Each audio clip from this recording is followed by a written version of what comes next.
injury bugs, Puma bets. Let's do it. How you doing, Jay?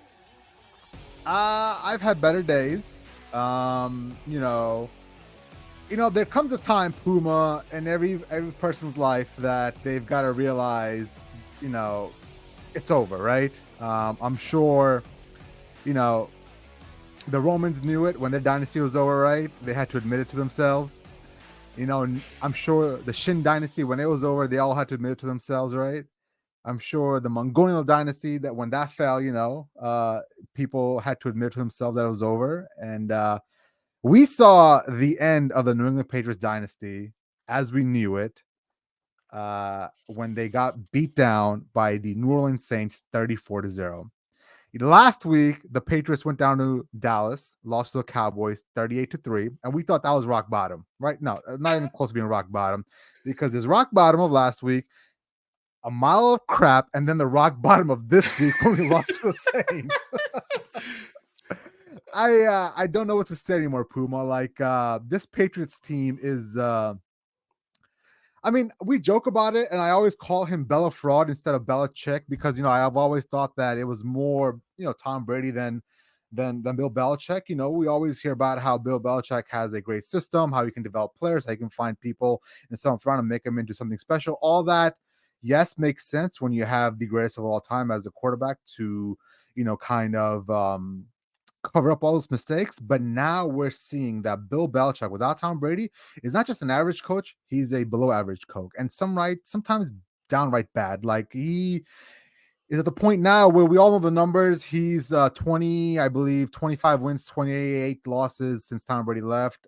He is overall, I believe, something like 70 wins and 82 losses in his 9 years as a head coach, 5 in Cleveland, 4 now in New England. And I think we're at the point now as Patriots fans where we've got to start making some serious decisions, right? And not just decisions about Mac Jones or the roster or this and that, but I'm talking like fundamental changes in the organization. I'm talking, should we fire Bill Belichick? Should we move on from Bill Belichick? If we do, who do we bring in? Like all these questions now are being circulated because we're well past that conversation of, is Mac the guy? No, we really truly understand now that Mac Jones isn't the guy. And now it's about figuring out, the next big question that we have to ask ourselves is, can Bill Belichick fix this? Can it be fixed? And that's the question I want to ask you, Puma, before we start getting down to the rabbit hole of let's fire him, let's move on, let's bring in somebody else. Can Bill Belichick fix what's happening right now? No, he can't, because going into, we talked about it on Sunday after I gave you my insight as to why the line moved the way it did. We talked about it off the air where this was I guess to be fair, like an overrated defense per se. And that was when Judon and Gonzalez was in there. And now that those two guys are out, I mean, we saw on Sunday that not only did like the team quit on the offense, like the offensive side of the football, like the defense just showed like no will to fight anymore. And that's an indictment on that coaching staff, because all these years of, do your job and all this other, nonsense, and I guess you could say propaganda that was coming out of Foxborough, like you could say that left the building when Tom Brady went down to Tampa Bay. I mean, you're not seeing any semblance of that. There's no explosive pass catchers on this offense.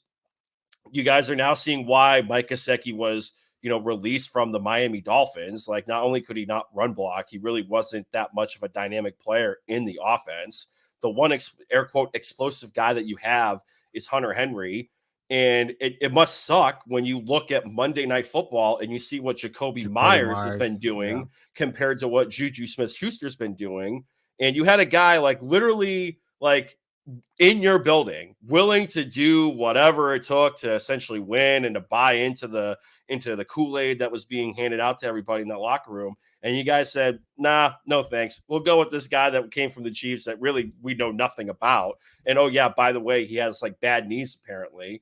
I don't see you guys making moves at the trade deadline to make it worth your while to try to like not go in the tank and just rebuild and blow this whole thing up.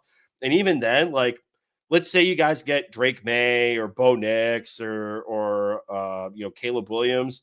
Is there really any faith at all in this coaching staff, especially Bill Belichick, to not botch that too?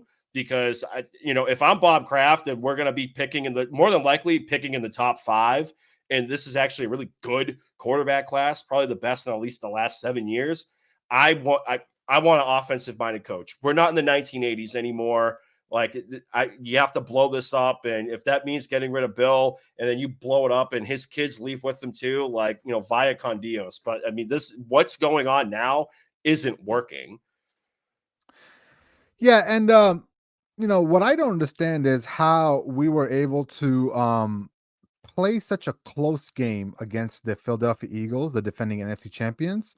And then obviously we kept, the Miami Dolphins somewhat in check. The next week they went up there and threw up 70 points against the Denver Broncos. But I don't understand how we've basically fallen off the map over the last 2.5 games. And it started somewhat in the middle of the Jets game. Now, in the middle of the Jets game, there was also that Sauce Gardner incident between Mac Jones and Sauce Gardner. So I wonder if that has any lingering effects. I wonder if teammates saw that and they kind of decided not to play for their quarterback anymore. I just can't seem to fathom how we were outscored 38-3 against the Cowboys, and then 34-0 against the New Orleans Saints. I think that when you lose that badly in the NFL, Puma, there's more than just the talent on the field. I think there's something rotting inside of the organization. And if I had to guess, this is just purely speculation, Puma. I truly believe this team has quit on Mac Jones. I think he is not liked in the locker room.